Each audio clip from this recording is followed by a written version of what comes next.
ladder, if memory serves me right. No, aren't we 10th? I think we're 10th. No, you're after St Kilda won on Sunday. Are we? Let me just start with this. Collingwood or round, Collingwood's too old. They're over the hill. We had 6 players under 20 games in that side that took it up to Sydney, who are meant to be the best in the competition. So let's just start with that. They were 31 points ahead, and that was probably off the back of young enthusiasm and guys who are trying to earn their spot because they know the likes of Cameron, Pendlebury coming back into that side. But I was pretty happy with how the Pies performed. We didn't come away with the 4 points, but what we came away with is Charlie West showing really, really good signs up forward. He sort of faded as the game went on, but so did the weather. The weather probably played a fair big part in forwards not having a big game, and Charlie Curnow on the other end didn't have a massive game either. So that was pretty good signs from him. Once again, the midfielders, Anderson in the midfield, he's just an absolute bull.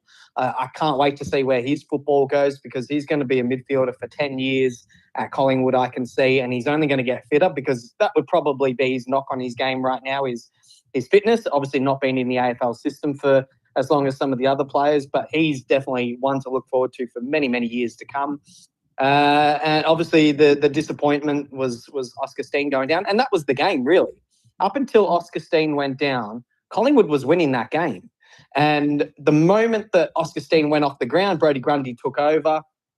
He was taking over every time that Steen was actually having a rest. But the Pies were managing that. They were managing the minutes and making sure that by the last quarter we could have Oscar Steen rucking against Grundy, and that would be a 50-50 contest. Unfortunately, he went down with his knee injury. It has been confirmed that it is an ACL, which is such a big blow because arguably Oscar Steen was the best ruckman in the AFL at that point. I know are you kidding me? I'm telling you right now, with the new rules, Luke Jackson he is a premier. Yeah, is Jackson a ruckman? I don't know. As Brodie Grundy. As a pure tap ruckman. Yeah, we're talking about a 19, I think he's 19, 20, I think he's 20. We're talking about a 20-year-old taking it up to Brodie Grundy, if not beating him until he did his knee. Geez. So he was. The best ruckman in the competition. The biggest and best. Right now, Brodie Grundy was not playing an amazing game until the third quarter when Oscar Steen went down. Or when he was up against Ned Long in the ruck, when Steen was having minutes off. So, and the impact that Steen has had when he goes into the ruck, right now, Craig McRae isn't using Darcy Cameron in the important moments of games. He's using Oscar Steen.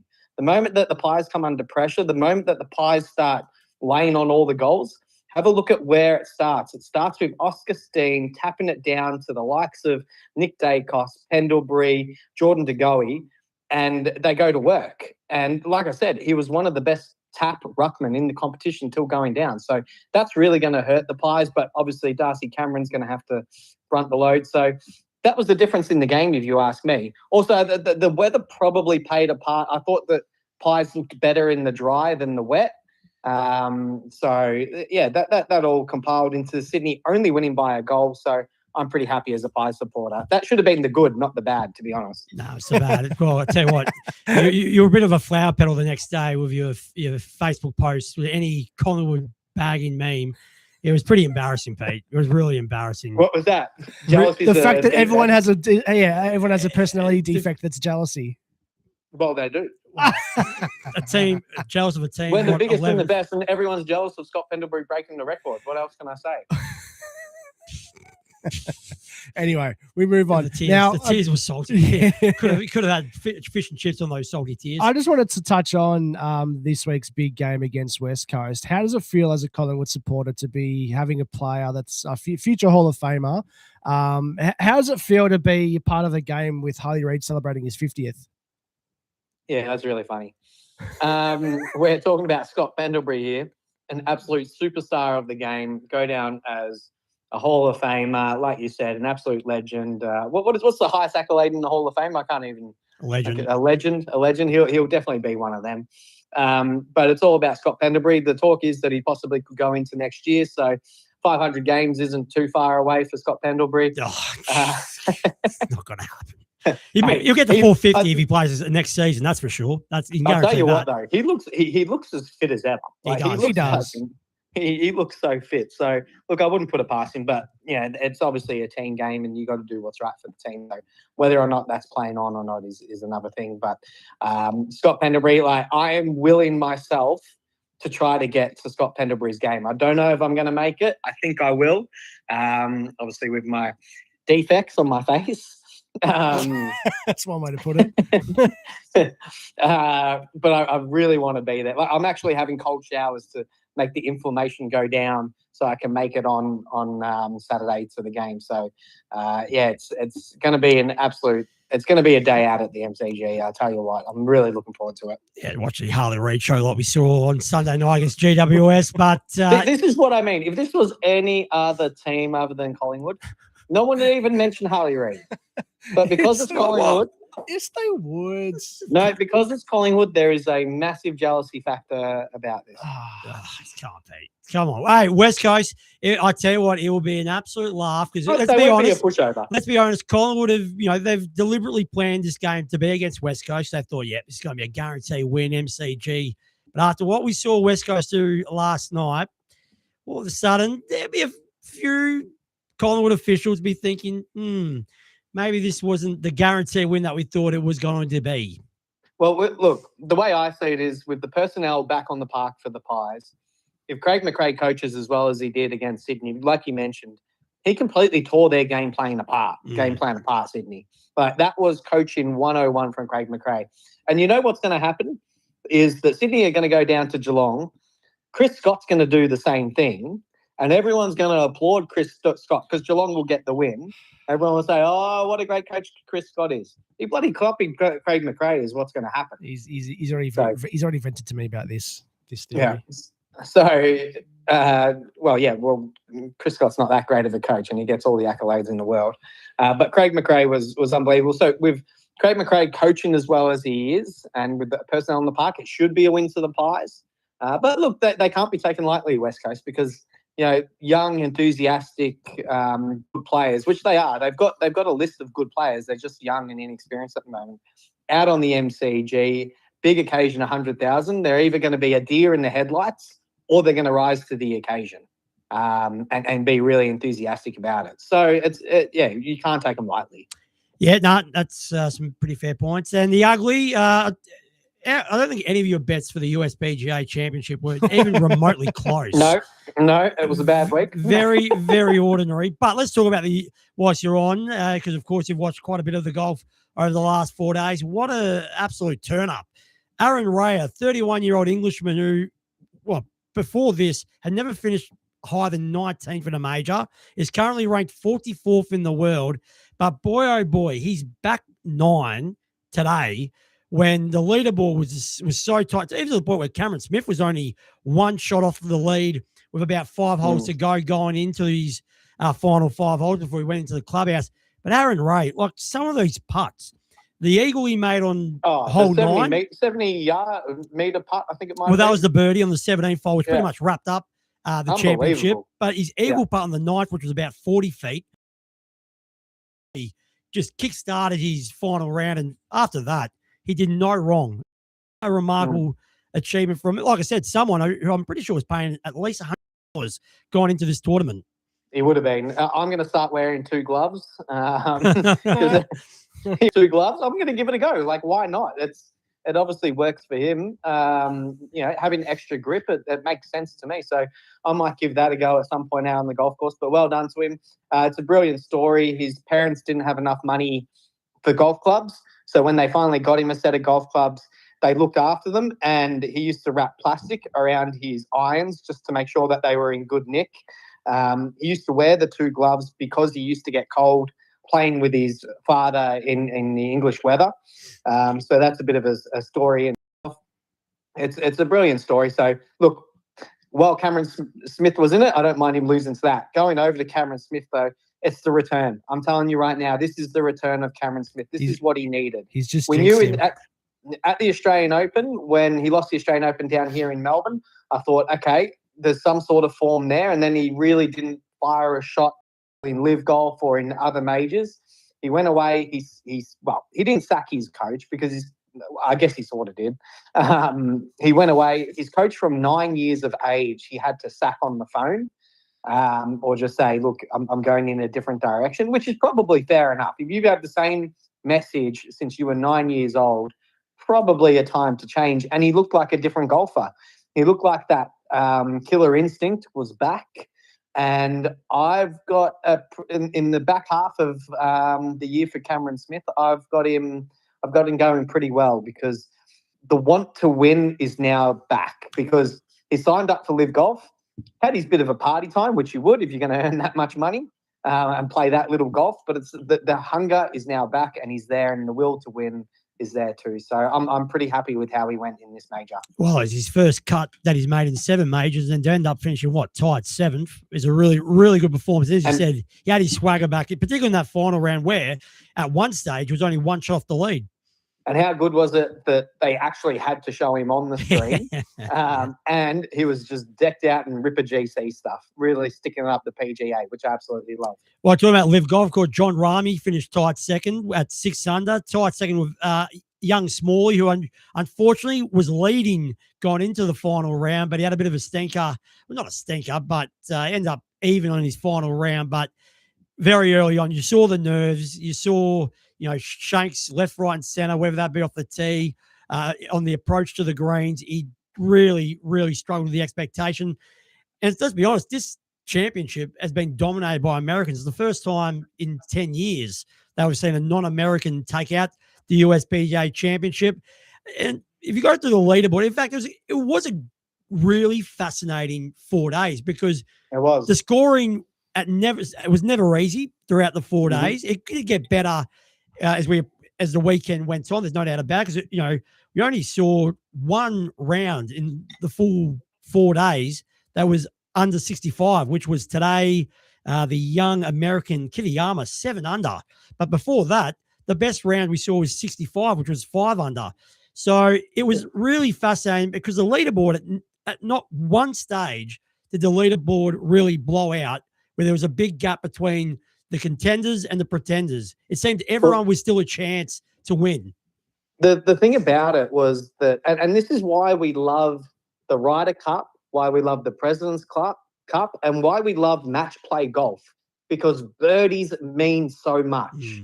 And going under the card means so much. Points mean so much. And birdies in this were just golden. And it made for exciting golf. Now, we don't want, I think the winning score was 9 under in the end. Correct. 8 under. 9 under. 9 under. So we don't want that every time because we birdies can be entertaining too, and a lot of them. But at the same time, the fact that this doesn't happen all that much, it was just as entertaining because every birdie meant so much. And that's why I think Cameron Smith was able to hold in there, because just the whole competitiveness of the whole tournament for the 4 days was right there. And that brings out the Aussie competitive spirit. Yeah, no doubt about it. Of course, he was Jason Day went pretty well too. And you mentioned the international leaderboard. This is why golf needs to change. It's an international game. This championship showed it. Something needs to change, and I'm hoping that, we know Live Golf sent shockwaves through the whole system, and I'm hoping that slowly, the opinions of everyone is changing. Just talking about some of the other top-notch golfers who were on in the first page of the leaderboard, tied 7th with Cameron Smith. You had Schauffele and Rory McIlroy. They both finished at 4 under. Going down the page, Justin Rose, once again, a really good performance in a major without winning, tied 10th at 3 under. Fitzpatrick, which was one of your bets, that was a bit of a flop, had a good final round, 5 under today. He did. He started really well. I was getting pretty excited there for a bit, but he was way too far back to do any damage. Finished tied 14. Minwoo Lee, who, once again, first 2 rounds, very, very good, was sitting in the top 3. Faded, but still respectable. For him, 18. It wasn't a massive fade, so positives to take away. Yeah, no doubt about it. Just going through the other Australians, Jason Day was tied 65th with 6 over. And young Smiley, your boy, 8 over. He had his best round today, just shooting a 1 over. I think it's his 2nd ever major playing in, so he's got a little bit more to learn. But look, positive signs, because he's had good rounds in all the majors he's played. So he just needs to put 4 days together. He'll get better at that as he develops and plays more on, obviously, Live Golf, but playing on the DP World Tour as well. I think that's where he's really going to cut his way to be able to compete in these majors. Yeah, no doubt about it. Pete, before we let you go, is there anything else on the sporting landscape that has tickled your fancy in your time off?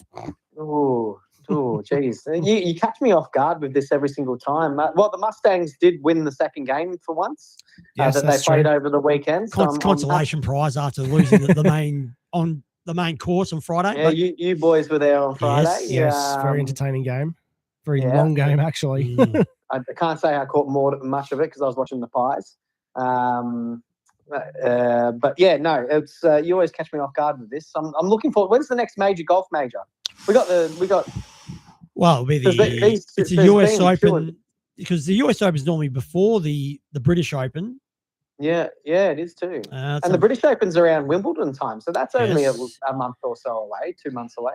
US Open, June 18th in New York this year. Well, starting June 18th. A month away. That's a month away. And then what, the British Open would be only I went 2 weeks after that or so? Yeah, generally early to mid-July. Yeah. So they come good thick and time fast. to be a golf fan. Yep, absolutely. Pete, we'll let you continue cooking your salmon curry. I'm sure it's well and truly cooked. Well, it's done now. It was beautiful, by the way. Fantastic. Good to hear. Glad you didn't get any salmonella. That's the main thing. We'll catch you next week, mate. All right. Catch you later, boys. Beautiful. Thank you, Thanks, mate. He's enjoying the time off, watching all the sport in the world, cooking dishes, and just been an absolute menace on social media. Well, it's just classic Enigma. It's just classic Enigma. And to be fair, tendencies. all those things I've just mentioned, even if he wasn't recovering from his medical procedure, if you want to call it that, he'll be doing all the same 3 things. Yeah, very true. So let's talk AFL. Well, we touched Collingwood, but of course the round started on Thursday night and a bit of a turn up. Or it cost me a Palmer straight away. Yeah, funny that. Me too. I was in the same boat.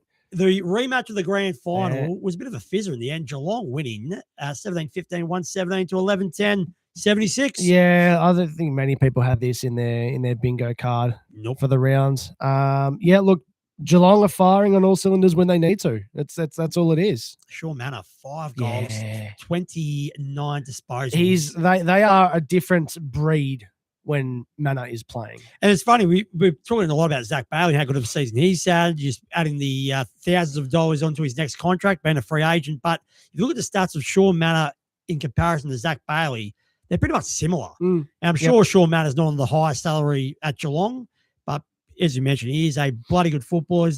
Bailey Smith, once again, 2 goals, 34 touches, probably gets another 3 Brownlow votes. And right now, considering the injuries that Isaac Heaney's had so far this season, we know the Bulldogs are struggling, so Marcus Bontempelli might struggle to get as many votes during this loss of form for the Dogs. Nick Dacos has had a couple of games of late where he's probably not bowling. You've probably got to say Bailey Smith right now is probably leading the Brownlow without having the Brownlow predictor in front of me. Oh, no doubt about it. Yeah, okay. I don't know. I honestly don't know who would be. It'd be close. There's probably 3 or 4 players that have been consistently up there in every game that they've played this year. I was starting to get worried about Brisbane because this is another ordinary loss. Look, a winnable game. In 2024, after 11 rounds, Brisbane only had 4 wins and they won the flag. They're in a much better position now, but to lose by that much at home, and to be honest, I don't remember them playing a 4-quarter game yet. Yeah. But Brisbane are the sort of team that you got this feeling when the whips are cracking come close to September and they got to make sure they finish in the top 4. You think we'll see the real Brisbane step up. But at the moment, some of their losses and even some of their quarters within games which they've won have been a little bit concerning. I think Chris Fagan will be a little bit concerned with the gap between their best and their gap between their worst so far. Well, there's a lot of, well, not a lot. There's a few AFL media personalities out there who are sort of pulling up Chris Fagan on his lack of creativity. We've had this discussion before. Yeah, I'm starting to sort of see it now, though. Okay. I mean, like, what depth have they got other than their best 22? What do they have out? They had no Oscar Allen. Yep. He's going to be out for at least 2 months with that foot injury. He'll come back in. Payne, who's did the ACL. So Yep. again, we don't know if he'll come back Yep. before the end of the season. Annabelle, who is the big hype pick from the academy, Mhm. he's currently out of a shoulder injury. So they've got a couple of players who to come back in, but the team they had on the park on Thursday night, that's close to their best team. Mm. So it's a fair point you do make, Sammy. Thank you. But Geelong, are we convinced? Because both you and Pete had them Yep. outside the top four from what they've delivered the last 2 weeks in particular against Collingwood and then on Thursday night. Are we now thinking maybe Geelong are going to be a premiership threat come the business end? How many rounds in are we? 8? 10? 10? What am I talking about? 10 rounds in the last 2 weeks. I'm not 100% sold yet. I'm 70% there. Well, they play Sydney next week, this week coming at GMHBA. That's a talent game. Nah, fair call. It's at GMHBA. Yeah, they'll win that. Yeah, probably will. Especially after. Yeah, no, I reckon they'll get the chocolates. But I'm not sold 100% yet. But we'll wait and see. Pete, Sammy, wow. Next game. Sydney and Collingwood. Sydney 11 goals, 15-81 to Collingwood 10-15-75. We won't harp on too much about this with Oscar Steen, the best ruck in the league. Oh, that's one of the worst comments I've heard. He said a lot of interesting statements in the past, but Oscar Steen not like up there. The best. He definitively said the best. The best. No. Anyway, so yeah, I mean, look, unfortunate for Collingwood. That would have been a very big win for them if they hadn't gotten up. But Sydney, again, they're just showing their maturity and how talented they actually are. Get the chocolates by coming through. Yeah. How about Nick Blakey? We're talking about Pete's face being potentially lizard-like. We're talking about the lizard. 39 disposals, kicked a goal. You can't match up on him because he doesn't play as a tall defender. Let's be honest. He plays as a flanker. But because of his size, whoever he does man up on, they can't go with him. It's funny. Watching a few games after the Sydney game, there's a lot of people referring to that. He's doing a Nick Blakey. He's doing a Nick Blakey. He just start playing like Nick Blakey. He is I reckon he's going to be the new standard for a flanker. Oh, 100%. It's working, you know. And to be honest, I wouldn't have picked this a couple of years ago with Nick Blakey. No. Like, he was a good player, but I wouldn't think he was this good. And if memory serves me right, when he first got drafted, he was meant to be a key forward. Wouldn't surprise me. And now he's turned to be the ultimate, as you mentioned, the ultimate halfback flanker who I think a lot of teams will be looking for similar prototypes. Brodie Grundy, as Pete mentioned, when Oscar Steen did his ACL, Brodie Grundy's game was remarkable. 45 hit-outs, 34 touches. He won the whatever trophy they awarded for the best player on the ground. He's continued to have a really good year. And for the Pies, Jordan the goalie, 29 touches. I think he's really enjoying the responsibility of playing as a full-time midfielder now with very little stints up forward. It should have been that from the start, really. I know they were likening him to Petrarca, and there was very much a similar game between the two, but he's an on-baller. Yeah, 100%. He's 100% on-baller. He's an absolute ball. Nick Dacos, he started the game on fire, kicked 2 great goals. We were getting messages galore. Yeah, I was getting private messages. Didn't have the greatest influence in the game, but probably a step up after a pretty ordinary performance against Geelong. But as I said, despite all the positivity around Collingwood's performance with a young team, had players who, of course, were managed, got into the record-breaking game against West Coast this Saturday coming. At the end of the day, it's another close slice. And for a team that once upon a time at the start of Craig McRae's era won all the close games, if you go through their losses, they've stuffed it against Sydney. They probably should have won the game against Hawthorn, where they conceded a goal right at the death knell. They coughed up a lead against Fremantle in the game during Gabba round. So they've coughed up some close games, and it's a complete reversal of what we've seen in the past. Yep, 100%. It's costing them. It is indeed. Next game. We have Gold Coast and Yatapulti, which is, of course, Port Adelaide. Gold Coast, 15 goals, 8-98 to Yatapulti, 10 goals, 13-73. Good. Sorry, go. I was going to say 10 out of 10 for the Gold Coast now, Darwin. Yeah, it's a dangerous territory for them, literally. And once again, their halfback flankers dominate. We talked about the game against St Kilda where Noble and Rioli went to task. Well, John Noble was probably, again, close to the best player on the ground, 31 touches a goal. Good to see Noah Anderson's got some form back. Started the year slowly, had a couple of injuries during the preseason, but he's regained his absolute best form. And, we haven't probably seen Rao, Petrarca, Anderson all at their peak. yet yeah. this season. And I think that's half the problem with Gold Coast because they have had such a big change within they're more so their midfield than anything. Yep. They've had to restructure like you wouldn't believe. Oh, With 100%. Flanders leaving, Petrarca coming in. It's so I don't like where they're at. I'm not that surprised with. I expect them to play finals. I know I picked them to be finishing first. I think Pete did as well. But yeah, they just need a little bit more time to click. Oh, no doubt about it. Look, they'll be a bit concerned that Ben King's form's dropped off. And so Ned Moyle, he played the second ruckman with Jared Witts. He kicked 3 goals. He looked really, really good. Good to see Jed Walter also have a significant impact on the game because he's been in and out of the side as they try to balance Ugle-Hagan, Ethan Reid, Walter, and Ben King. They had Reid go out. Walter came in and he played a really good game. I know a lot of Victorian clubs are really keeping an eye on him as a potential forward recruit. And for Port Adelaide, first half, pretty sloppy. They pretty much cost themselves in the foot. Very good second half where at one stage they got within a couple of goals, but Gold Coast were able to kick away in the last quarter. But Mitch Georgiadis, we said this last week, he was able to kick straight. He'll be leading the column because Ben King only kicked 1 on Friday night. Mitch Georgiadis kicked 1 goal, 3, and I reckon he had a couple of others that didn't score. He, if he gets that part of his game right, as I said, he could be the best forward in the competition. But another competitive loss for Port Adelaide, an important win for Gold Coast. They're now recovered to be comfortably inside the top 6, but with tougher tests to come away from Darwin, away from Metricon Stadium. I still think there's a few question marks regarding the legitimacy as them as a serious contender. Mm-hmm. Yep, agreeing with that. We go from one South Australian team to the other in Kuwarna.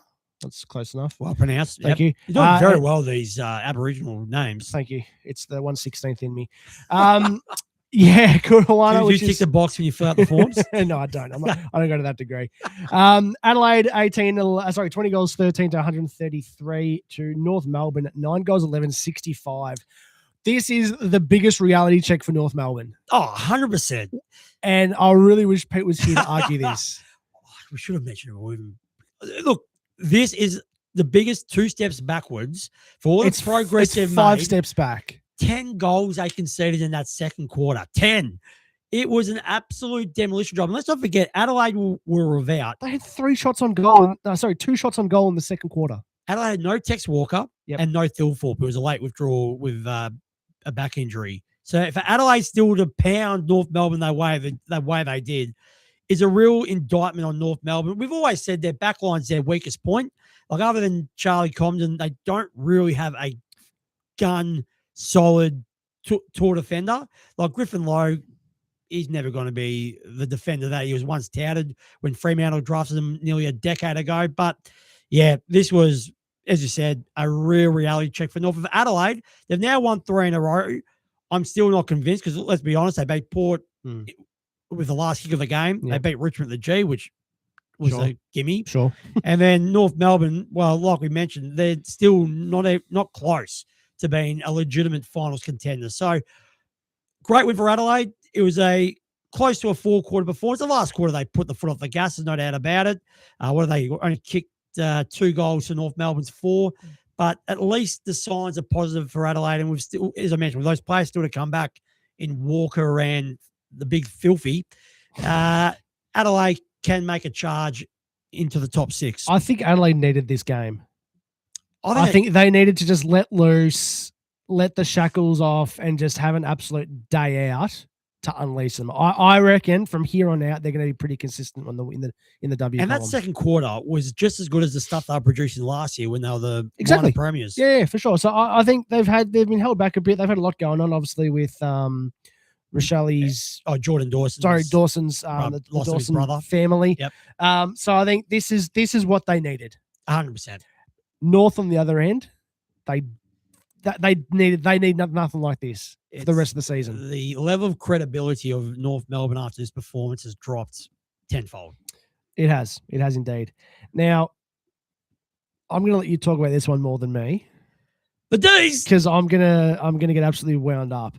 Nam and Hawthorn, Nam being Melbourne, 18 goals, 12, 122 Hawthorn, 12 goals, 9, 81. And I'm so happy I tipped this. I tipped the D's were going to beat Hawthorn. I think you talked it up last week. I did. I think Hawthorn were in a real tough patch with the injuries they've got. You know, they're missing their gun defender and Barras. There was no Gunston. There was no Connor Nash.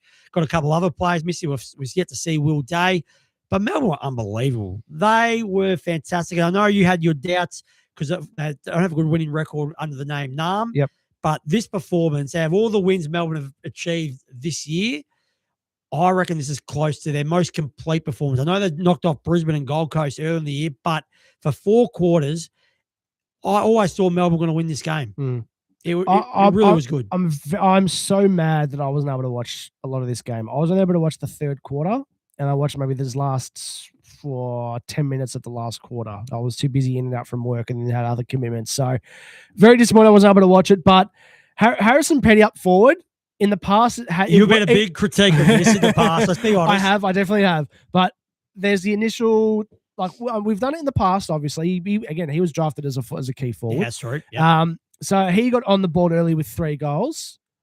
I don't want him to overuse this tactic, though, because we have done it in the past. It's worked for a couple of games, and it's just gone to absolute shit. Is it only because, of course, my check's out of a hamstring injury at the moment? Is that the only reason why Stephen King decided to start Petty up forward? It would be. Well, I mean, Daniel Turner was back this week after having big illness. 5 intercept marks on the weekend. He's the new Stephen May, but better.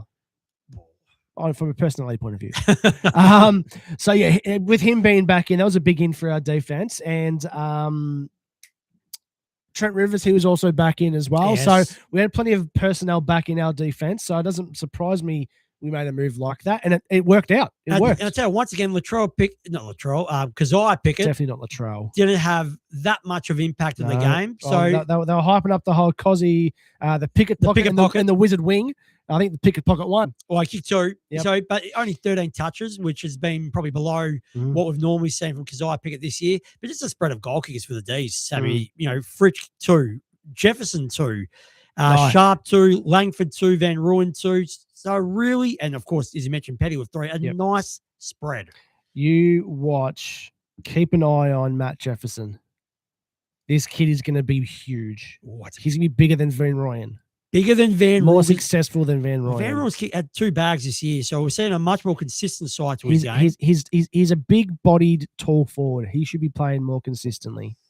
Matt Jefferson and actually Harry Sharp kicked a goal in every game this season. It's pretty good for a winger. It is. You want that. It is. One I want to mention, because I heard David King bring up this idea late last night, is a bolter for the All-Australian squad of 40, not the final 23, Tom Sparrow. He's showing it. He's really pushing for it. It's not a bad call. I think there's a lot of Melbourne players that are up for the AAU. Well, even Jack Steele, considering what he went through to get to Melbourne. He lost to St Kilda captaincy, then St Kilda said, thanks, but no thanks. Yep. He's delivering a great year. Yep. Even though he's only just come back from injury. And once again, Jake Bowie, another really good game off the half-back line. We're such a different team with him in, man. And there's still no Christian Salem. Imagine those 2 on either flank. Yep.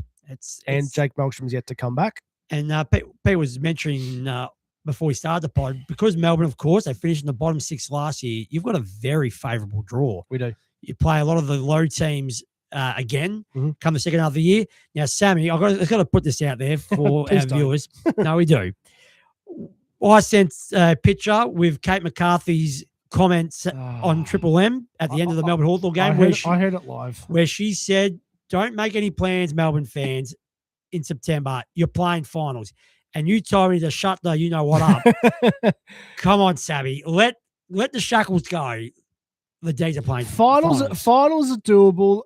I'm a Melbourne supporter. I'm optimistic. There's always something that might happen with a Melbourne. Wait, pessimistic or optimistic? Sorry, pessimistic. Sorry. There's still that little hey Sam, we're gonna choke. It's still there. It is still there. Much different team. I get that. I'm open to finals. I don't know how well we'll do in the finals. Yeah, okay, I'm talking about finals already. But I think if we are playing this well, there's no reason why we cannot get there. Hawthorn, are we concerned the last 2 weeks? Not at all. But what this game has proven to me or told me, Here's a question for you. Yep. As good as he is Jack Gunston the most I had the perfect word for it. Important. No. Oh, for God's sakes, I'll get back to it. But I'm not too concerned with them. They've got a lot of outs. Jack Gunston being their key forward at the moment. He's obviously super important. Yep. To their forward line. But I think they had an off day as well. Just all around the field, they were not playing their best. Sicily was really off as well, giving away ridiculous free kicks. Which is a norm. I mean, that's a Sicily thing to do, but there was just, a lack of team awareness. Chemistry. They weren't hitting targets properly. Yeah, which is unusual for Hawthorn, because that's their one wood, so to speak. Exactly right. How well they can transition the ball from D50 to forward 50. Tell you what, that game against Adelaide on Thursday night for Hawthorn, lucky this game's in Tassie. In as stupid as this sounds, I reckon it's more of an advantage the game in Tassie compared to the MCG, because Adelaide haven't gone to Tassie, haven't played in Tassie for a few years. We know Hawthorn got a very, very good record, and I'm sure it's going to be cold, wet, windy. I think it's probably the perfect game for Hawthorn, not only to beat a top side or a side that's got finals credentials in Adelaide, but to get their season back on track as well. Yeah, 100%. Record-breaking crowd as well for the two teams, 68,000 at the MCG. 30-year anniversary of the no merger as well. The merge game, yeah. Of course. Yep. I think that was the crowd that was the previous record crowd, that round 22 game in 1996. So there you go. No, all things looking up for the D's. There's no doubt about it. Next game, Sammy. Very, very happy supporter right here. We then move over to our... Wow, I mean, I think a few of us called the result on this one here. Carlton and Western Bulldogs. Carlton 10 goals, 14-74 to the Western Bulldogs, 9 goals, 8-62. And to think that we were saying last week, the Dogs had 3 very winnable games. Winnable games. Carlton, Melbourne, Collingwood. They've lost the one that they were probably most confident in banking a win. I know they've got injuries, but that doesn't excuse what they dished up on Saturday night. No excuses. I'm putting a fork in them. A fork in them, done. Yeah, Ooh. I really do. I really am. I think at some point Bontempelli is going to have a week off or two. Absolutely. His presence is still there. He's still doing Bont things, but doesn't have that extra spice or extra That was spice. his least impactful game this season. Exactly right. Yep. Well, he wasn't. He was featured last in their best. So, but he needs a day off to rest his knees and his shoulders from carrying this team. Oh, there's no doubt about it. Again, Tim English, without him, they're borderline. I'm not going to say useless. Non-competitive. They're not very competitive. Well, that's going to be the key, because let's hope English is back next week from a Dogs perspective. Libba, we still don't know when he's going to come back. Of course, he's got the likes of O'Donnell out, who makes a real importance in that back line. Williams got injured. Well, yes, and apparently 6 to 8 weeks. It's not just a minor one. That's another big loss. That's another big loss. He's been in career best form on the wing this year. There's no doubt about it. But I'll tell you what, we know the bounce back factor after a coach gets sacked, or in Michael Voss's case, resigned. It's a real slap in the face, because Carlton's leaders in that last quarter, when they stood up and, of course, won a rare last quarter where they kicked 5 goals to 2 to win the game, which Carlton fans would have to really rub their eyes to believe what they were seeing. Those 2 goals that the Bulldogs kicked as well, they were easy goals. Yeah. Yeah, I think Carlton has had a bit of a hiccup moment with those 2 goals, because they were not showing any sort of pressure. But to see Jacob Wiedering do some real team acts rather than worrying just about his individual play he was playing against, Pat Cripps. He had a ripping game. That was his best game, probably since his Brownlow medal winning years. Agree. He was really, really good. Harry Mackay had some big moments when the game was on the line. So all those Carlton leaders who hadn't shown these qualities in the previous 9 weeks and cost Carlton games where they, of course, were in front. And, of course, we know what happened in the second half in a lot of those games. But all those players stood up, but at a cost when, look, Carlton have pretty much got a free hit. We know Josh Fraser's already come out and said he's not interested in the job next year. He's purely seen himself as the interim coach. He'll blood the youngsters, which they did. I think they blooded 3 or 4 players, all under 20. So Carlton fans, enjoy the ride. You got a feeling Carlton are going to win quite a few games. Couple more. They'll win a couple more. There's no doubt about it. I think they've got a couple of easy games coming up. One against Essendon, which you'd think they start favourites. And yeah, the Dogs, I think your terminology of put a fork in them, it's nearly close to the mark because, yeah, a loss like that is very, very damaging. Mm-hmm. Yep, definitely is. We then move on to Essendon and Walyalup, which is Fremantle. 8 goals, 13-61 to Essendon, and losing to Fremantle, 16-8, 104. This could have been a really ugly game. Well, it's 52 points at half time, 10 goals to 1. But look, Fremantle put the kill in the ruck in the second half. Essendon, to their credit, kicks, 5 goals in the last quarter to make the game or the scoreboard look semi-competitive. Ended up being 43 points. But, Justin Longmuir obviously has got his thoughts on more important games coming up because Sarong and Jackson had their lowest amount of game time that they've had. That's just in their smart coaching. career. Oh, absolutely. There's no criticism in that. Yeah. Patrick Voss, of course, was discarded by Essendon, ended up kicking 5. He would have loved, and he loved every single one of those goals, even egging on a couple of the Essendon fans. I'll tell you what, the crowd, the lowest crowd in a long time. 25,000. It was a shocking day weather-wise. Sure. Like, I was lucky enough to be under the roof at Marvel to watch Richmond play. But, yeah, I think it's a sign that I think Essendon fans are a bit fed up with what the team's dishing up, even though it's a very young team. If there was any highlights for the Bombers, there's not many. Nat Caddy got 2. and Archie May kick 2. And we know they're going to be the key forwards for a long, long time down at Bomberland. Go. Hot take. Here we go. Nat Caddy's going to Tassie. If Essendon lose that Caddy, that brings them probably back another 5 years. Nat Caddy's going to Tasmania. I'm not going to say you're right or wrong. Put a pin in that on the future predictions. What's the date today? The 18th of May at 7:10. Yep. We've heard it first from Sammy, Nat Caddy to Tasmania. the producer. Nat Caddy will be going to Tasmania. That's a fair call because there's not much. Look, Roby had a really good game. 2 goals, 22 touches. He was the number 9 pick in this year's draft. Yep. Archie Roberts, who for such a young player, he's only played 30, 40 games. He's going to be a contender for All-Australian with the form he's showing off the half-back line. But, look, it's funny. We're talking about all these individual Essendon players. It was just a professional performance on Fremantle. They did what they had to. They've won 9 in a row now. They've got St Kilda coming up at Optus Stadium, which you'd probably bank win number 10 on the trot.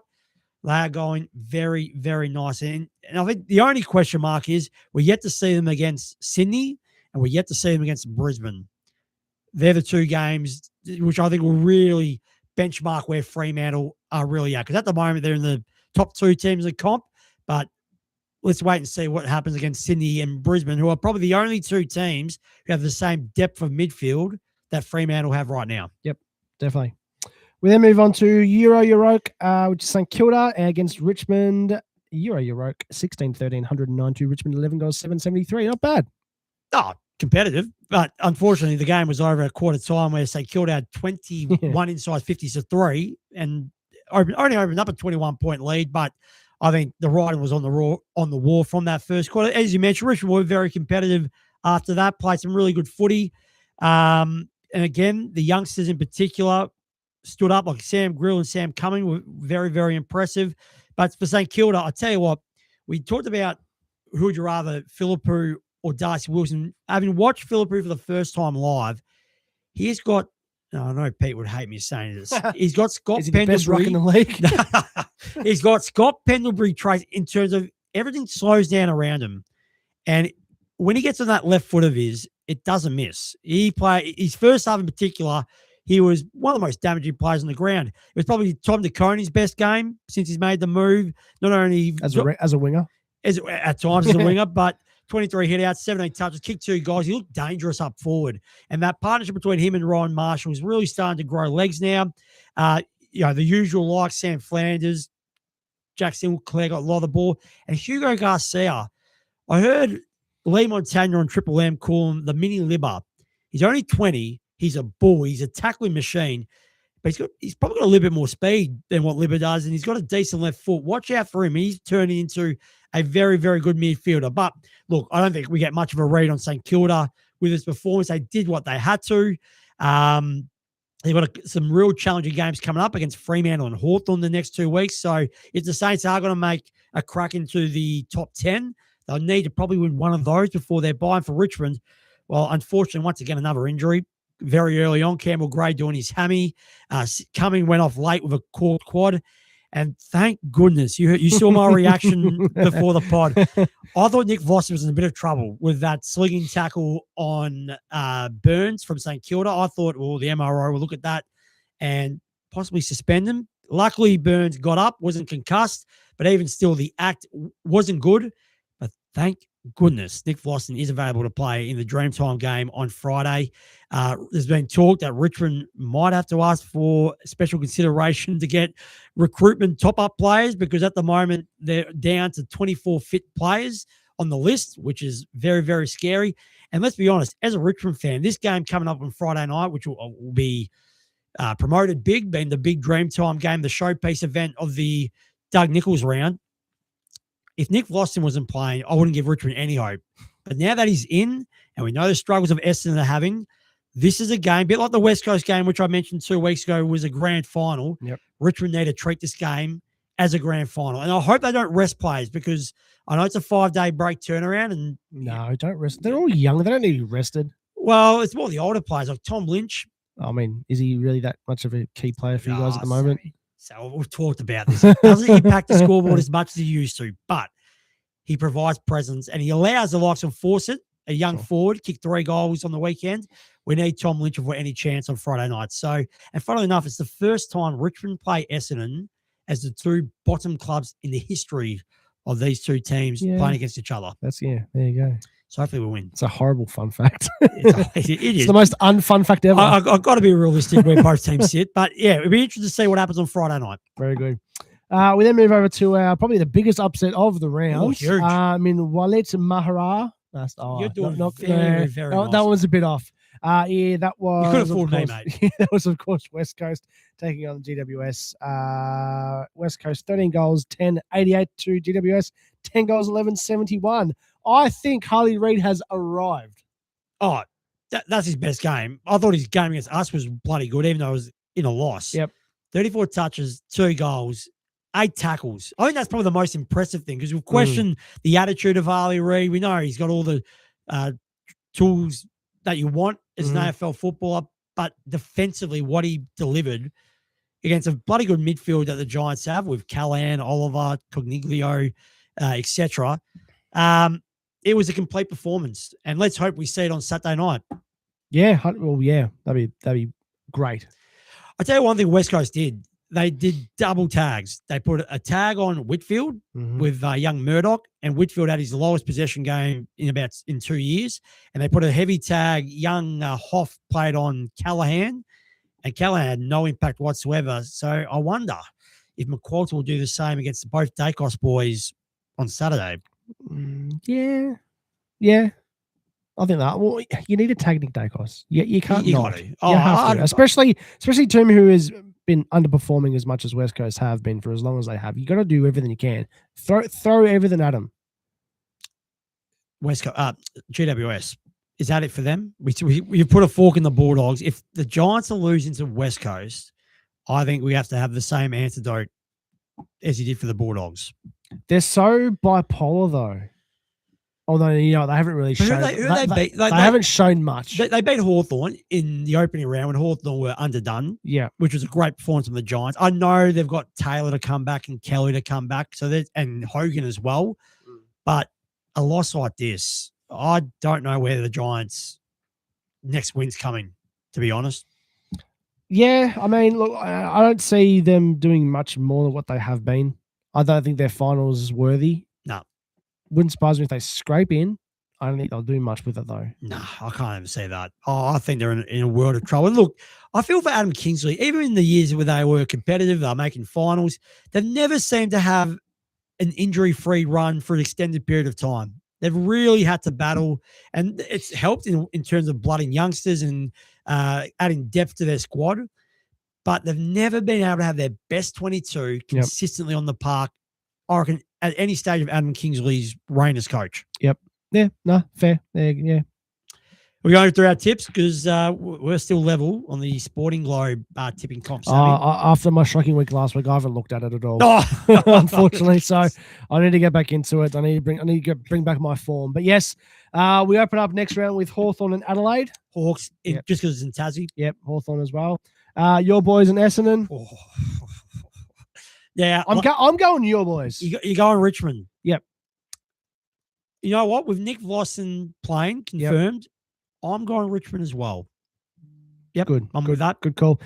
Fremantle and St Kilda. Fremantle in Perth. In Perth, yeah, definitely. North Melbourne and Gold Coast at Marvel. North will respond. They North will? no doubt respond after the criticism they've copped the last 48 hours for that stinky performance against Adelaide. In saying that, if Gold Coast were to lose this game, That's big. that pretty much for me, if Gold Coast was to lose to a game to North Melbourne at Marvel Stadium, you can put a fork in Gold Coast in terms of being a premiership threat this year. Yep. So I'm going to back Gold Coast, but with no confidence whatsoever. It's just because Dimmer doesn't like Marvel. Yeah, yes, that's a very good point too. Very good point. Geelong and Sydney in GMHBA down in Geelong. I'm going Geelong. I'm going Geelong as well. Purely just the home ground Yep. advantage. Collingwood and West Coast. I'm going to say Collingwood. Collingwood, but I think it'll be a lot closer than what we originally thought 7 days ago. Yep, that's fair. Port Adelaide and Carlton at Adelaide Oval. I'm going Port.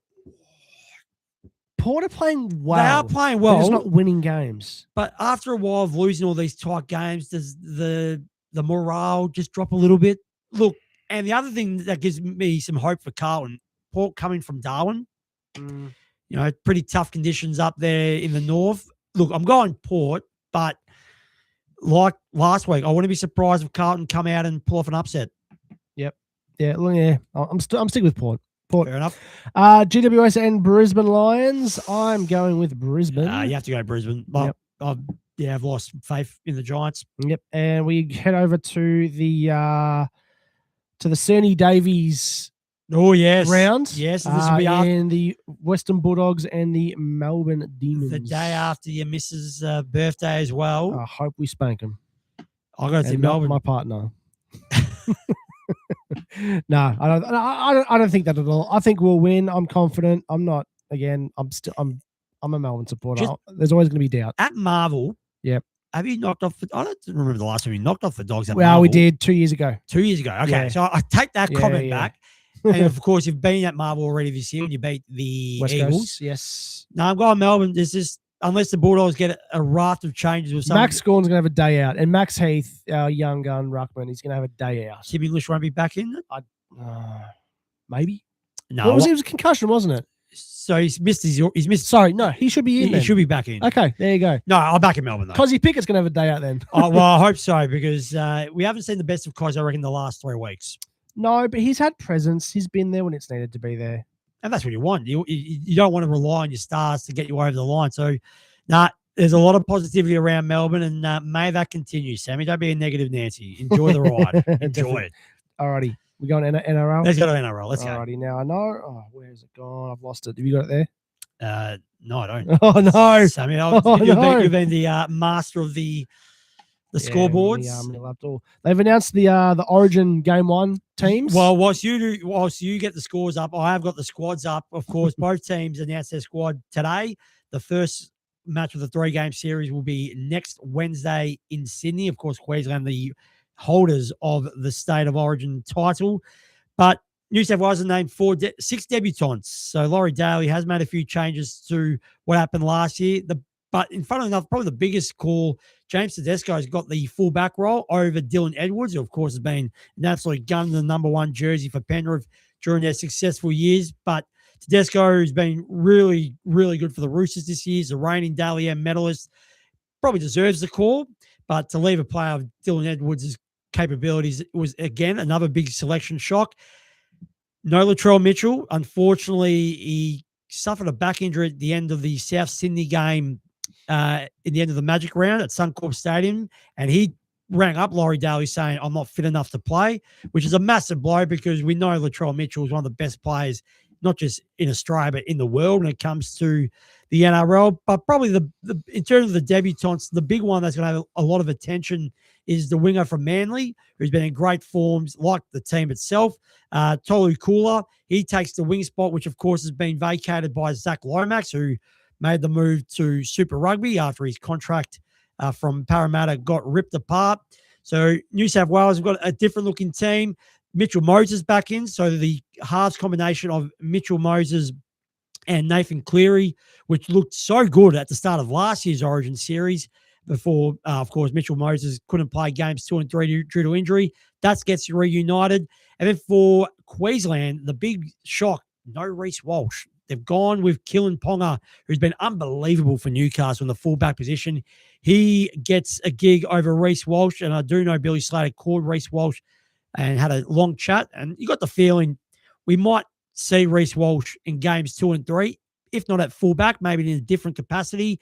They've named 4 debutants, including Sam Walker, who will be playing alongside Cameron Munster in the halves combination. Of course, the Melbourne Storm have 3 representatives. Munster being the captain, who, of course, did a great job when he took over Daly Cherry Evans, role as skipper midway through last year's State of Origin series. Harry Grant and Trent Lorero. So, look, Queensland probably once again will start as underdogs because I think pound for pound, New South Wales is a better team. But Queensland, out of nowhere, won last year's State of Origin series. And who's to say they won't do it again? But what I do know, New South Wales must win game 1 in Sydney. If they can't win that with game 2 in Melbourne and then game 3 at Suncorp Stadium, if New South Wales don't win game 1, you can pretty much call it all over. One and done. One and done. 100%. All righty. I do have round 11 up ready to go for us. The Sharks and the Bulldogs. Sharks getting the win 38-16. Yeah, Dogs really struggling. There's no end to this major loss of form. Cronulla, very good performance. And this game was over after the first 20 minutes. I think it was 24-0 after the first quarter of the 80 minutes in total. So, yeah, the Bulldogs, they're just a team that I don't think there's any end to this slump, this major slump of form that we're seeing. Your West Tigers went against the Sea Eagles. West Tigers 18-46. Absolute spanking. That's 3 losses in a row, and they've conceded over 150 points in total in those 3 games. The West Tigers, I know that's a lot. They were top 4, and now they're sitting outside the 8. That's how bad their form is, and their goal difference, or their points difference, should I say, has copped a real beating. But Manly, I'll keep saying it, Kieran Foran's doing an amazing job since taking over Anthony Seibold. Roosters and the Cowboys on Saturday afternoon. Cowboys getting the win by 6, 18-12. Real shock, this one. The Roosters have been a scoring machine. So for the Cowboys, who are not renowned for their defensive play, for them to restrict the Roosters just to 2 tries is an amazing effort. So a great win for the Cowboys. A bit of a shock for the Roosters, but look, it was very slippery conditions at Suncorp Stadium. All the games were played at Suncorp. They had a lot of rain up north prior to the weekend and throughout the weekend. So I think the Cowboys took on the Roosters at the right time, but that's taken nothing away from the Cowboys. This was their best performance this year so far. All righty. The Storm go back-to-back with their wins, facing off against the Eels, winning 34-8. Really impressive. Well, the score-wise, but some of the errors were very sloppy, and luckily they were only playing Parramatta, who, let's be honest, the Storm have won 3 games this year. 2 of them have been against Parramatta. The big question is going to be in terms of, can this run of form continue? Of course, next week they play the Bulldogs, who are also struggling, but of course, with the State of Origin happening, they won't have Munster, they won't have Grant. So can the Storm deliver a performance like we've seen the last 2 weeks without their big guns in the team? That's going to be the big question mark. The Gold Coast Titans and the Knights went head-to-head. The Knights getting the win 36-12. Oh, the Knights are going awesome. No wonder Killen Ponga got the fullback gig for the Maroons over Reece Walsh. He was unbelievable. Look, defensively, they're still a little bit vulnerable, but the attacking flair that the Knights are bringing week in, week out make them one of the most watchable teams in the competition. Very good. The Warriors and the Broncos. Warriors getting the win 42-12. I tipped big win. I don't know why I tipped the Broncos. I just thought at Suncorp Stadium, Magic Round, surely they'll get up and put a big performance, but they're really struggling. It's a bit like your terminology you used before about putting a fork in them. They've had no continuity. They haven't been able to put their best team on the park. Reece Walsh had to go off with a HIA with a suspected concussion, even though it was a very minor incident. But the Warriors, that's 5 wins in a row. They are flying. No longer are they just flat track bullies at home. They are winning consistently away as well, and they have to be considered as probably Penrith's nearest rival for the premiership. There you go. And we finish off round 11 with the Panthers and the Dragons. Easy win for the Panthers, 28-26. Top, first, bottom, no surprises whatsoever. Say less. Alrighty. A-League semi-finals, leg 2 of 2. And what a semi-final leg it was. Well, what a surprise. Yeah. We don't have any of the 2 top teams Yep. qualifying for the grand final, which without having the records in front of us, it's got to be close to the first time that we've seen teams outside the top 2 qualify for the grand final. Well, where did City finish last year? Were they second? Because no, Victory wasn't. They were like Victory weren't, but of course Yeah. they knocked off Auckland in the semi-finals to get yeah. to the grand final. But I think Melbourne City were. They might have been second. Enigma. If you're listening, we need your Can't feedback, beat. please. But yeah, we had Adelaide and Auckland FC go head-to-head in their second leg. Coming into that, they finished a 0-0 draw, so they were obviously working on the aggregate. 1-1 draw. Sorry, 1-0 draw, yes. But with the aggregate, Auckland FC getting the win 3-0. They are going to the grand final. And they get the home grand final because, of course, they Yeah. are the higher ranked teams that qualified because, of course, they were third at the end of the home and away season. Sydney were fifth, but they dominated. And funnily enough, this is their first win in 90 minutes because, of course, they knocked out Melbourne City on a penalty shootout. Yep. But it's their first win in 90 minutes for 2 months. So they've saved their best when it really mattered. And they've, of course, the tragedy of last season where they finished top, won the Premier's Plate, but couldn't get to the grand final. Well, they've got rid of those nightmares with this comprehensive win. They were fantastic. And in my mind, there's no doubt they start favourites for the grand final. Yeah, and of course we go over to our second semi-final. Oh, this hurts. Newcastle and Sydney FC. They couldn't get it all sorted in regulation, so they had to go to a penalty shootout. They finished the game at 1-1, but Sydney FC getting the win based on penalties 4-2. So that's big for Sydney. Oh, and Patrick Cosnorbo. This is a guy who took the job only 7-8 matches ago when they sacked Ufuk Tulay. Sydney were really sliding down at a rates of knots, but Cosnorbo's been able to come in steady and put in some really solid performances. Of course, Sydney were probably the better team over the 2 legs. Newcastle had to score a 95th minute equaliser to get the game into extra time on Saturday. The side volley, half volley from Ellie Adams, the sub, was an absolute cracking goal. But once again, I've mentioned his name before. The Sydney goalkeeper, Devonish Mears, he's going to be a late bolter for the Aussie World Cup squad. He is, I think, the best keeper in the A-League. I know Pete will probably have other suggestions with the Melbourne City keeper, but his performance in these big finals has been amazing. So full credit to Sydney. Look, as I said, they will start underdogs in the grand final on Saturday. Steve Corica, could be a historical moment for him. If he does win the title as Auckland's manager, he'll be the first A-League manager to win 3 championships. Then a lot of managers have won 2, including Graham Arnold, Kevin Muscat, and Postecoglou. But if Corica was to get the New Zealanders over the line, he'll become the best A-League manager in the 2 decades we've had of the A-League. There you go. So we've got the grand final on Saturday at 6:00, Auckland and Sydney. Which have got to be 8:00 Auckland time because, of course, they want to help the Australian TV audience because there'll be a lot of Australian soccer fans watching the game. So definitely. It'll be interesting. I'll be very interested to see from an Australian neutral perspective who's going for Sydney, who's going for Auckland. I'm going for Auckland. I don't give a stuff if the A-League, if the toilet bowl goes to New Zealand. I think it'll be a great story. But I'm curious to know what other football fans around the country who their alliance will be on Saturday. I'm behind Auckland as well, purely based on the fact they've just had the better season.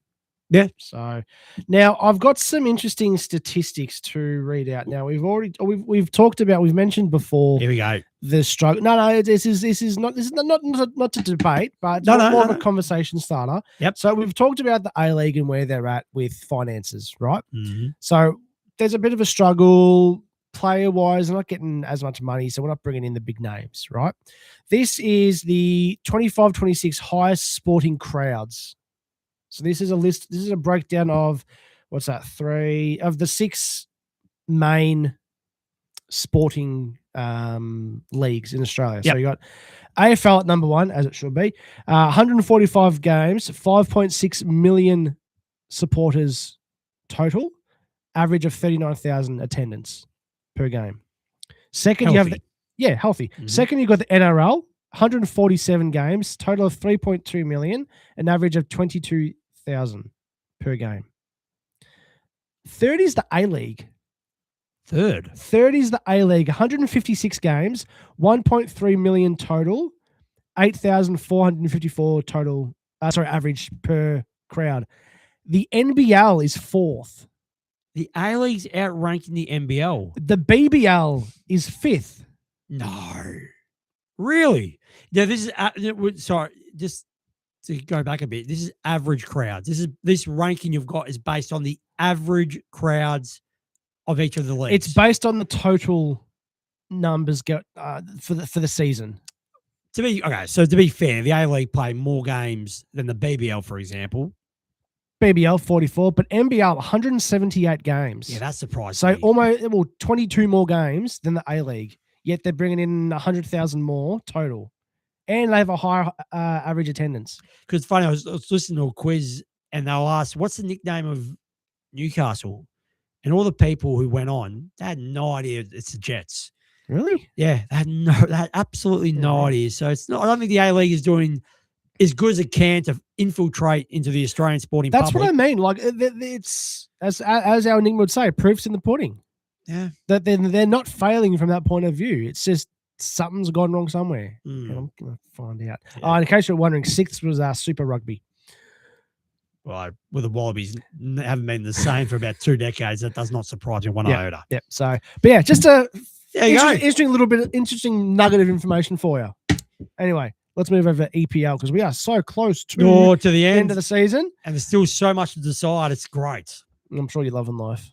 Well, I'm sure Pete is as well, actually. You'll be not- able to watch it all. Not as a Liverpool fan, but Yeah. just the closest of both the bottom end of the table and the top. Yeah. It's going right down to the final day next Sunday. Well, speaking of Liverpool, you guys went head to head against Aston Villa, getting spanked 4-2. Yeah, Ollie Watkins scoring a double. Liverpool have never looked so bad defensively. I think they've conceded over 50 goals, which is just a mile away from a team that, of course, won the Premier League last season. They'll still make the Champions League next season. They'll finish 5th at this rate, but there's a lot of things wrong at Liverpool. The manager, is he one of the problems? I think he'll stay just because he won the Premier League last season in his first season. But if things don't start well next season for Liverpool, I think Arne Slot could be a man under a lot of pressure for his job. We go from one losing supporter to one winning supporter. Man United and Nottingham Forest, and Man United get the win 3-2. And again, a real sexy game of football. And we had this debate about whether Man United should stick with Michael Carrick, even though he's only been the interim manager. Well, he's signed a 2-year deal. Hey, So he will be the coach of Man United. But the question mark's going to be, how will he cope with the demands of not just the Premier League, but he's going to have the Champions League to worry about next season. I'm sure they'll feature in the cup competitions as well. They do need to boost their squad if they're going to be competitive in all 4 fronts next season. But to Michael Carrick's credit, they have played some really, really good football. And Bruno Fernandes, another assist, which means he equals the record for the most assists ever. He's equal to the likes of Thierry Henry and Kevin De Bruyne for 20 assists in one season. And I'm sure with one game to go, he'll want to break that record. They'll be feeding him to feed it to someone else. No doubt about it. No doubt about it. Brentford and Crystal Palace, they finished a 2-2 draw. Mid-table game. But yeah, Brentford have had a really, really good season. And Thiago, in particular, the striker, he's going to be very close to the Golden Boot. Erling Haaland will win it, but the season of Thiago has been one of the real revelations this season. Leeds and Brighton. Leeds getting the win 1-0. Just to confirm their safety, Leeds, and so much so, I think they're closer to the mid part of the table than the bottom 3. So it's been a real great last 2 or 3 months for Leeds. Dominic Calvert-Lewin scoring the penalty to give them the win. So yeah, if you're a Leeds fan, you'll be very, very happy with what this season has produced. The Wolves and Fulham finishing at 1-1 draw. Yeah, Fulham, unfortunately, this is a point which means they won't be playing any European football, even though they were in the hunt for quite a few weeks prior to this game. But Wolverhampton, at least they got a point before, of course, they go on down to the championship after next Sunday. Everton and Sunderland. Sunderland getting the win 3-1. Yeah, a bit like Fulham. Everton have really stunk it up at the worst possible time. They were in a real chance of finishing in the Europa League spots for next season, but to lose the way they did at home against Sunderland means they will not be playing any European football next season. Newcastle and West Ham. Newcastle getting the win 3-1. Bad loss, West Ham. Real bad loss, because it means now Tottenham, even if Tottenham just get 1 point against Chelsea in the midweek game, which will be a massive game, the London derby, it means it's pretty much all over Red Rover for West Ham United. And this was their worst performance in a while. Their defending in the first half now was under 16 stuff. It was amateurish. They played a lot better in the second half where they made a couple of changes, but the damage was already done.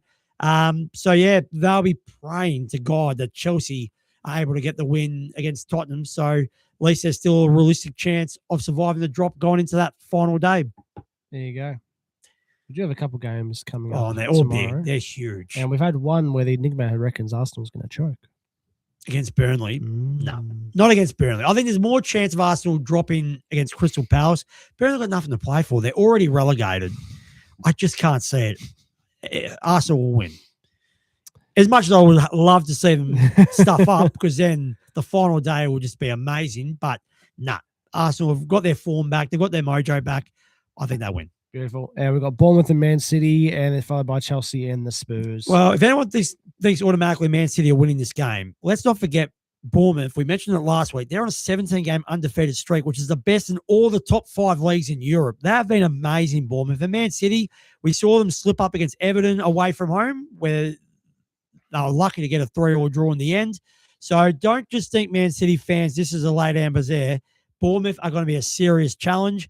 And that Chelsea-Tottenham game, as I mentioned, if Tottenham can pick up even a point, it pretty much, without guaranteeing it, it pretty much means that they will survive the drop, which, let's be honest, for a large portion of this season, I think a lot of Australians were hoping Tottenham were going down, of course, after how they treated Ange Postecoglou at the end of last season. But that is a massive game, because Chelsea, they've got nothing to play for. They've just come off an FA Cup final loss.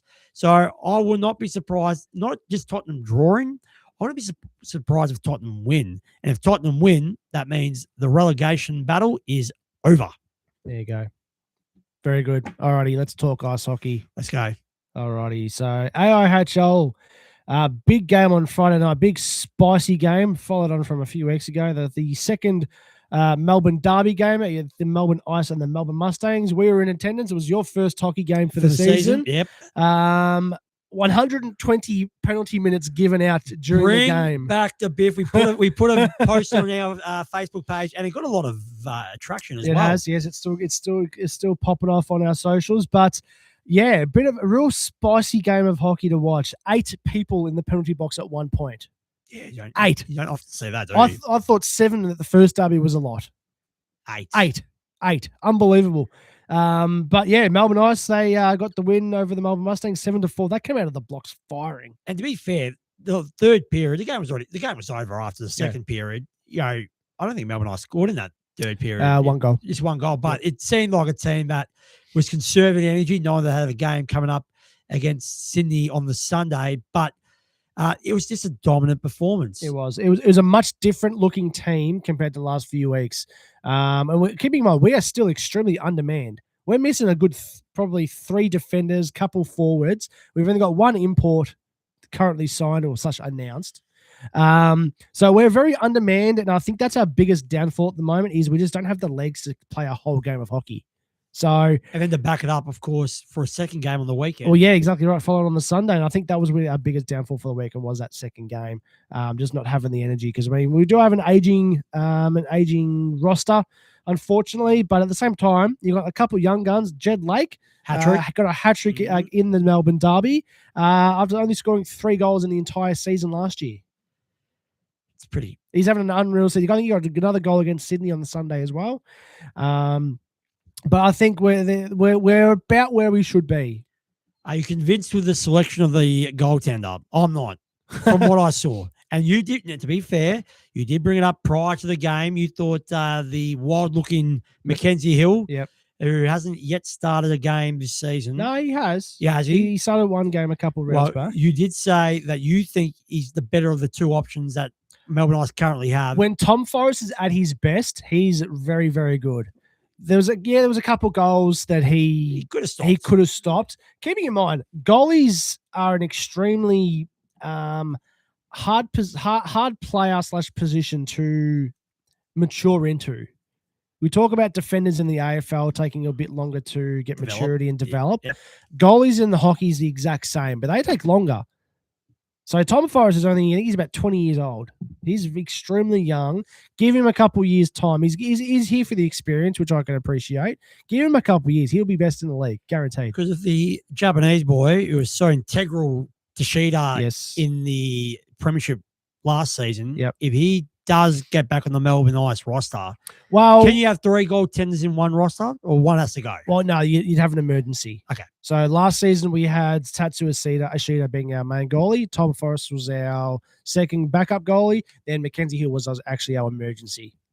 But no, Tatsu Ashida, he is going to be playing for the Ice. There is issues with his visa. So that's been the problem that's been holding That's him back. that's been the thing. As far as other imports go, not 100% sure what's going on there. But we are still waiting on word from the Bronte brothers, so Tyrone and Declan Bronte, who are over in the States playing hockey as we speak. Yep. They were an integral part of our team last year. So hopefully, fingers crossed, we can get them across and join the team this year, and we'll be back to our best form that we were last year. So over the other games, Sammy, across the weekend? Yeah, definitely. The Sydney Bears and the Brisbane Lightning went to overtime, with Sydney Bears getting the win 6-5. The Melbourne Mustangs played their second game of the weekend against the Sydney Ice Dogs. They got the win 6-4 in the big surprise, especially having such a physical night the game before on the night beforehand. The Newcastle North Stars went over to AIS Arena to play the Canberra Brave, which was their first home game at AIS for the season, and the rink looks unbelievable as it did last year. Crowd turn up?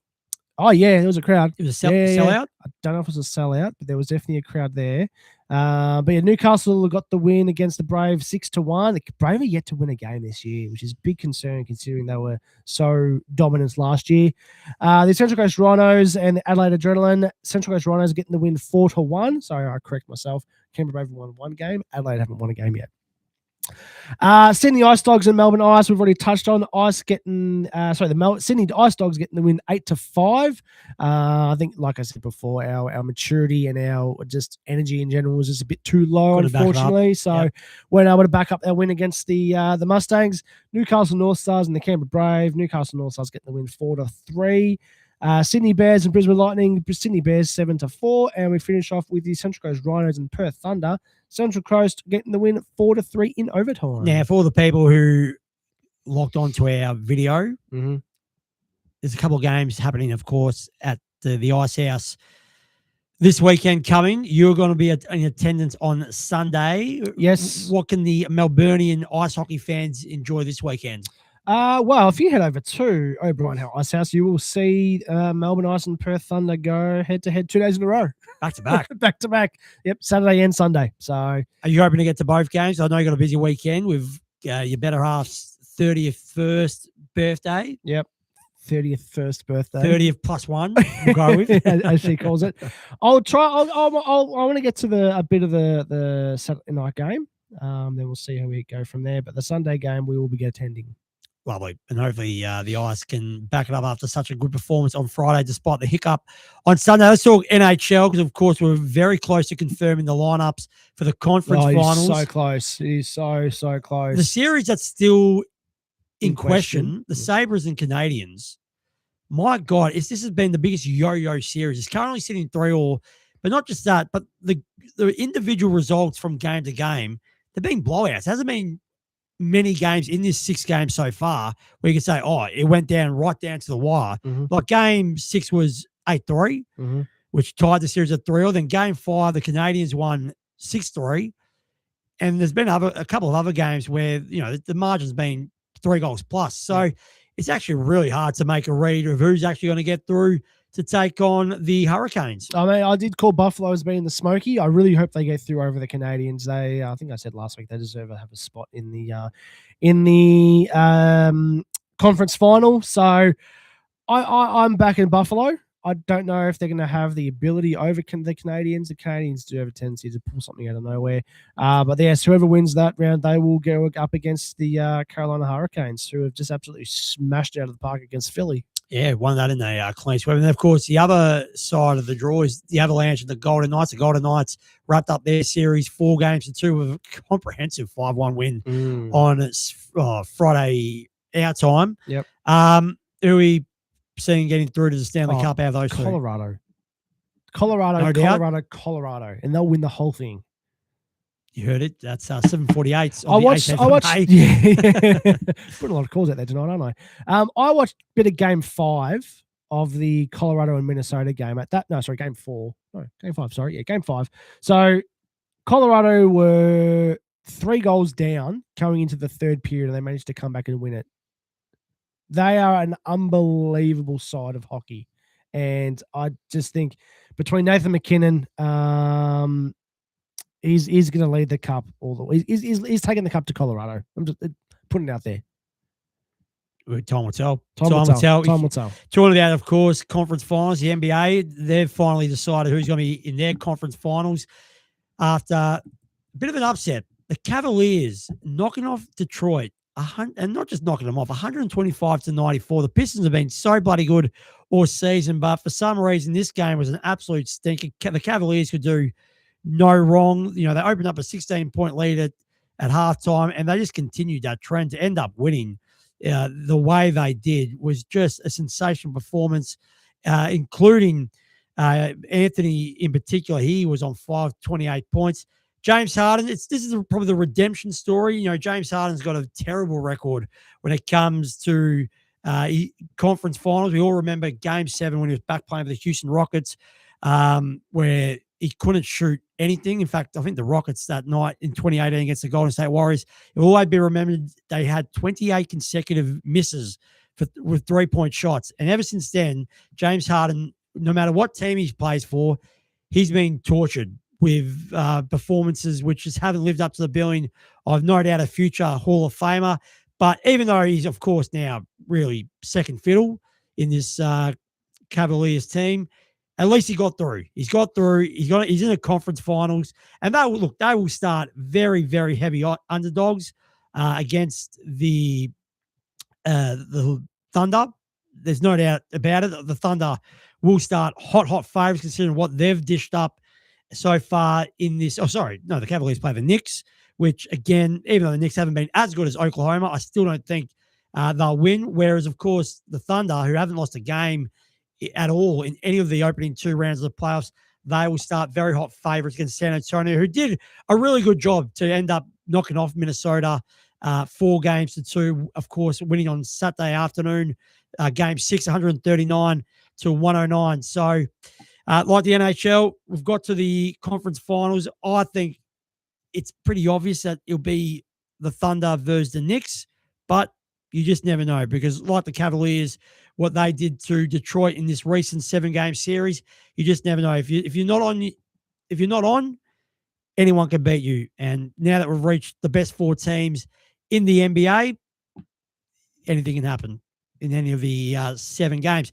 Really quickly, I know we've talked about the World Game League, but did you see what happened in Scotland? No. Wow.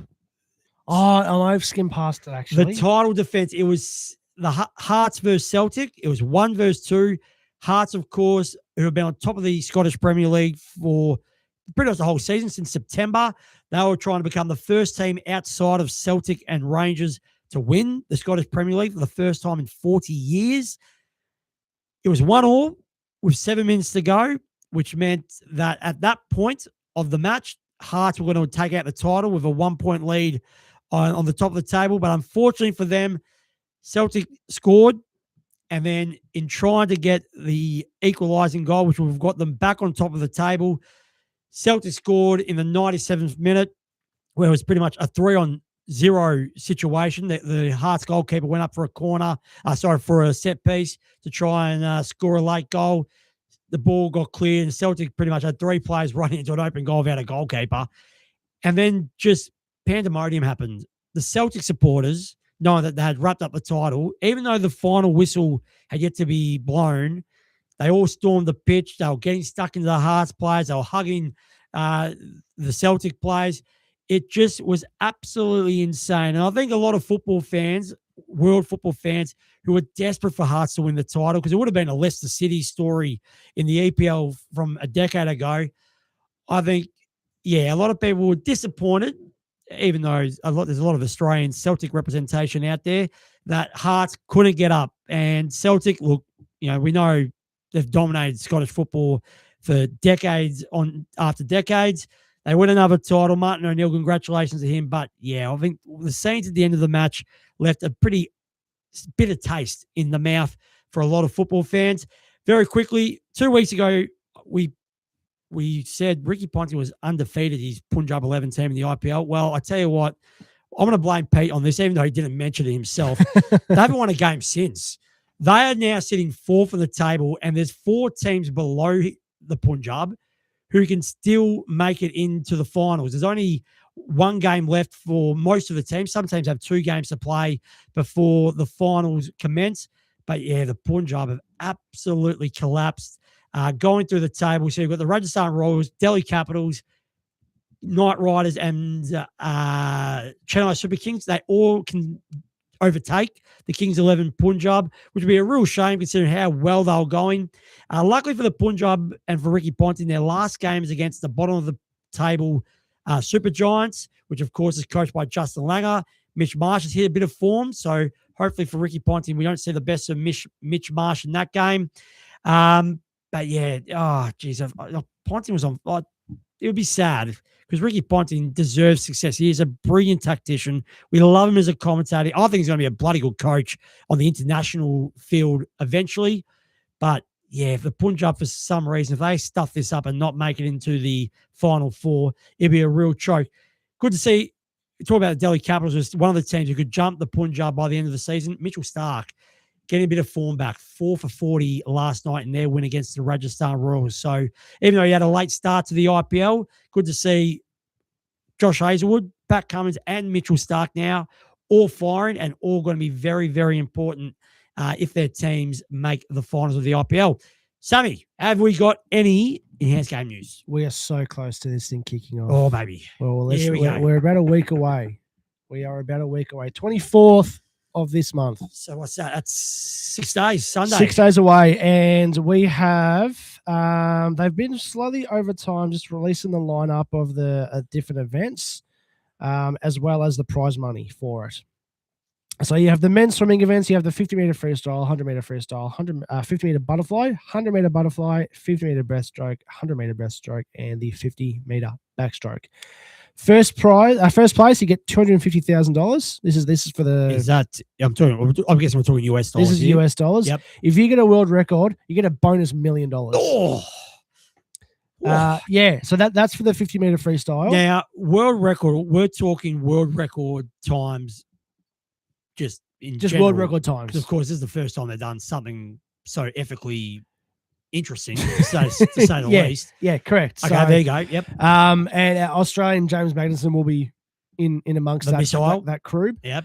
100-meter freestyle, first prize $250, world record bonus of $250,000. Again, James Magnuson will be competing. He did hold the world record once upon a time. He did, yeah. 50-meter butterfly, 100-meter butterfly, 50-meter butterfly, and the 100-meter breaststroke, and the 50-meter backstroke. All first prize, $150,000, record bonus of $250,000. So I think I'm going to have to post all these up on our socials because there's a lot to go through. I want a medal tally after every day. I want to know world records, and this is your responsibility, Sam. You've been all over it. You are the head of the enhanced games on this podcast, and probably in all of Australia, with the amounts of we might be the only ones that cover it. Oh, so we should. So it's a worldwide event. In fact, is indeed. It's actually a nice filler before the Soccer World Cup. Correct. Oh man, it's going to take up a lot of our time, isn't it? 48 teams. We'll cover groups. Just a group. There's going to be games in the morning, games in the evening. It's going to be non-stop. I can't wait, but yeah, it's going to be a lot of football watching. Now, funnily enough, there's only one men's track event. 100-meter, obviously. Now, I'd like to know what's the prize money for a world record being broken in this? 100 mil. Still just 100 mil. Again, $250,000 for first place, and then bonus $1 million. women's swimming event. They've only got the 50-meter freestyle and the 100-meter freestyle. Again, for the 50-meter freestyle, $250,000 prize for first, $1 million bonus for world record. You know how all the Olympics have like a logo? Mhm. Surely for the enhanced game, it's like a needle. It's a needle. Is it? Is it No, it looks very European, actually. Pardon me. What is that? I know, right? It's not great. It's It's not great. like plus meaning enhanced, and the 3 lines meaning jabs that they've been regularly taken. No, that's not good enough. No, I know, That's right? not going to win the hearts of sports fans. That logo. Yep, I agree. So yes, May 24th, 6:30 p.m. This is American time. So there's There's 17 hours behind Australian time. So what's that? That'll be 11 a.m. our time. Let's go on the 25th. Perfect. Monday. I'm gonna be at work. I know. I'm guessing Pete's been commenting. No, he actually hasn't. It's been very quiet tonight. But Jeff Davison does want to know who is being relegated from the Premier League. Well, we know Burnley and Wolverhampton are already done, and we've known that for quite a while now. We think it'll be West Ham. As I mentioned, if Tottenham get a point on Wednesday morning against Chelsea, that means they're 3 points clear of West Ham. They've got a better goal difference than West Ham. Without having the fixtures for the final day, you'd think it's advantage Tottenham because they have improved quite considerably in a short period of time under Roberto De Zerbi. So, yeah, it's advantage Tottenham, but there might be a twist in the tail. Let's hope so. Let's hope both the Premier League race and the relegation battle goes all the way down to the final round. Because the beauty of the final day of the Premier League, all the games are played at the exact same time. So you won't be able to watch games beforehand or afterwards. All the 10 games will be happening at once, which makes it such one of my favorite days of the sporting calendar. It's going to be a big week ahead, I think. Oh, it is. Oh, I think the game started at 2 a.m. That's the only downside. I'm going Ah, to have to really plan my right. sleeping. should be right. And am I also right in saying the Grand Prix is this weekend, the F1s, No, I'll be another week away. and even the V8s? V8s are this weekend. Yeah, it's Simmons And Plains in down at Tassie. Tassie. Yeah. What we got? Formula One. Let's have a look. 4th of May. Hang on, that can't be right. Oh, that was the last Miami, one. Sorry. Canada GP, 25th of May. So It is. next Monday. There you go. There you go. Oh, so it's What a big week of sport. it's a massive weekend of sport. Oh, Oh, it's getting to the point where you can really strategically plan not just your sleeping at night, but your naps in the afternoon to make sure you're fresh enough Yep. to be able to watch the sport at night. yeah, I know, It's right? ridiculous. Yep, exactly right. Well, Good mate. question, Jeff. Love that. Yeah, Good thank man. you, Jeff.